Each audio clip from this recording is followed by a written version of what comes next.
Hey, salut les cubeurs. Aujourd'hui je vais vous présenter un timer pour Rubik sur mobile. C'est une application très complète qui a été développée par la société droitappz.com. Donc voilà. Je tiens tout de même à m'excuser pour l'absence de ces vidéos les 15 derniers jours.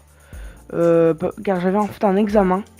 Donc je devais réviser et c'est pour cela que je ne pouvais pas me consacrer à fond sur YouTube.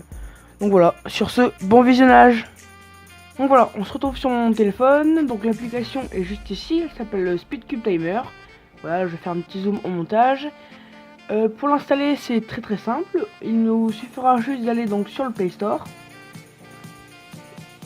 Donc moi je suis sur Android, donc c'est le Play Store. En revanche sur Apple, c'est App Store, hein. Donc je pense que c'est pour moi la même chose. On va tout simplement donc marquer Speedcube Timer. Donc moi j'ai déjà dans la barre de recherche. Voilà. On va descendre et donc en fait l'icône, la miniature, elle est juste ici. Donc hop, voilà, elle ressemble à ça. Donc il vous suffira donc juste de l'installer. Et le tour sera joué. Voilà. Donc une fois qu'on ouvre l'application, donc on a cet accueil là. On a plusieurs choses qui nous sont présentées. On a d'abord donc le cube qu'on a choisi. Donc ici donc en appuyant sur le Rubik Cube, on choisit les Rubik Cube. Donc c'est que des officiels là, hein. Il n'y a pas tous les events, hein, mais il y a juste les cubes officiels. Donc 2x2, 3x3, Megamix, Square One, Caramix, etc. Voilà. Ensuite on a les World Records. Donc on a le meilleur average et le meilleur temps. Donc ils sont plus 3 jours, hein, parce que même plus du tout, car là on nous marque le record du monde est 7,08, alors que bon il est de 4,73 hein, par TXMDEG. Donc voilà. Ensuite on a le scoreboard. Alors le scoreboard c'est tout en fait les temps, enfin genre vos meilleurs temps, tout ça. Donc le lifetime average, le lifetime best c'est votre meilleur temps. Je sais pas pourquoi ça me met 12,38 hein. En fait ouais, hop, je vais la supprimer d'ailleurs. Voilà, yes. Voilà, donc 38-21. Average of last 5, donc ça c'est votre average sur les 5 derniers temps. L'average sur les 10 derniers temps ensuite. Alors pour ceux qui ne savent pas, un average c'est une moyenne qu'on fait en compétition. Donc en fait on prend les 5 temps, on élimine le meilleur et le pire et on fait la moyenne des 3. Voilà. Ce qui fait que comme ça, si vous avez un gros coup de chance ou vous êtes vraiment fail, bah ça évite que ça plombe votre moyenne. Ensuite on a le solve history. Et donc voilà, c'est toutes vos solves, hein.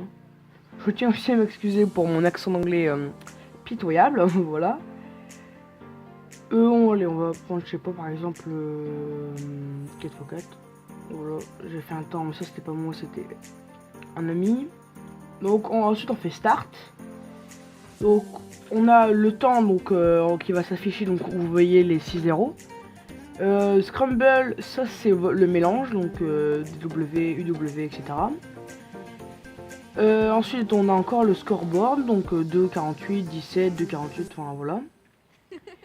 Et je tiens aussi à préciser, parce que j'y repense, parce que je vois les inscriptions, c'est une application anglaise, hein. Mais bon, même si vous parlez pas du tout anglais, elle est très simple à comprendre. Enfin voilà, on se sert que de l'anglais pour quelques trucs, mais après voilà. Pour démarrer le timer, il suffira donc d'appuyer une fois n'importe où sur l'écran, donc par exemple ici, voilà. Donc ça va clignoter rouge puis vert, donc vert le temps s'écoule, hein. Là le temps continue de défiler. Pour appuyer, il nous suffira, donc pour l'éteindre, il nous suffira hop d'appuyer encore n'importe où. Donc voilà, et le temps s'affiche ici, donc 13,44. Donc voilà, ce n'est pas du tout possible pour un 4x4, mais bon. Et voilà. Ensuite, si vous voulez donc supprimer un temps, il nous suffira donc cliquer dans la partie Save History. Voilà, sur les temps. On va cliquer sur le temps, tac.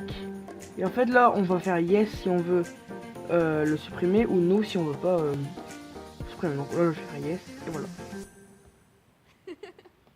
Donc voilà, donc cette vidéo touche déjà à sa fin. J'espère qu'elle t'a plu. Si elle t'a plu, tu peux mettre un petit like, à t'abonner. Et sans oublier d'activer la petite cloche pour ne rater aucune de mes vidéos. Et bah sur ce, ciao!